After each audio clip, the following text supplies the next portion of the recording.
जय माता दी, नमस्ते, प्रणाम। आप सभी लोगों का स्वागत है मेरे चैनल में। आज आप सबके बीच में माता रानी की पचरा गीत लेके आए हैं। गीत आप सबका अच्छी लगे तो आप थोड़ा सा प्यार दुलारा आशीर्वाद जरूर देंगे। प्रेम से बोले जय माता जी।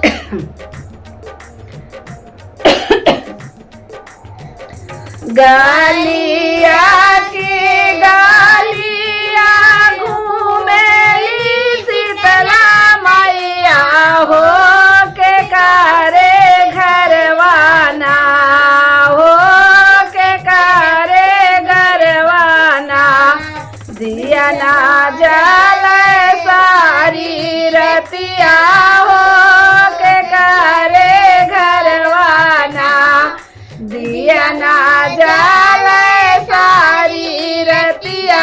हो के करे घरवाना दिया ना जले वही मालिया के घरवा हो जवान मलियाना गजरा गुह सारी रतिया हो जवान मलियाना गजरा गुह सारी रतिया हो जवान मलियाना गलिया की गलिया घूमेली शीतला मैया हो के कारे घरवाना हो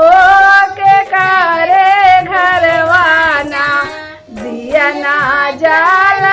सारी रतिया हो के करे घरवाना दिया ना जल वही कहरा के घरवा हो जवान कहराना कल सा भर सारी रतिया हो जवान कहराना कल सा भर सारी रतिया हो जवान कहराना गलिया की गलिया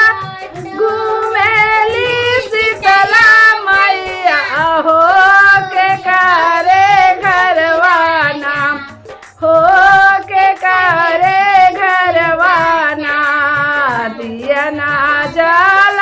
सारी रतिया हो के आना दिया ना जल वही पंडिता के घरवा हो जवान पंडित ना माई के बेदिया सजाव सारी रतिया हो जवान पंडिताना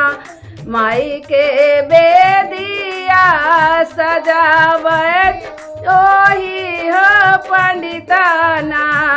गलिया की गलिया घूमेली शीतला मैया हो के कारे घरवाना हो के कारे घरवाना दिया ना जल सारी रतिया हो के करे वाना दिया ना जल वही सेवका के घरवा हो जवान सेवकाना माई के राहिया जो हाय सारी रतिया हो जवान सेवकाना माई के राहिया देखाए सारी रतिया हो जवान सेवकाना गलिया की गलिया घूमेली शीतला मैया हो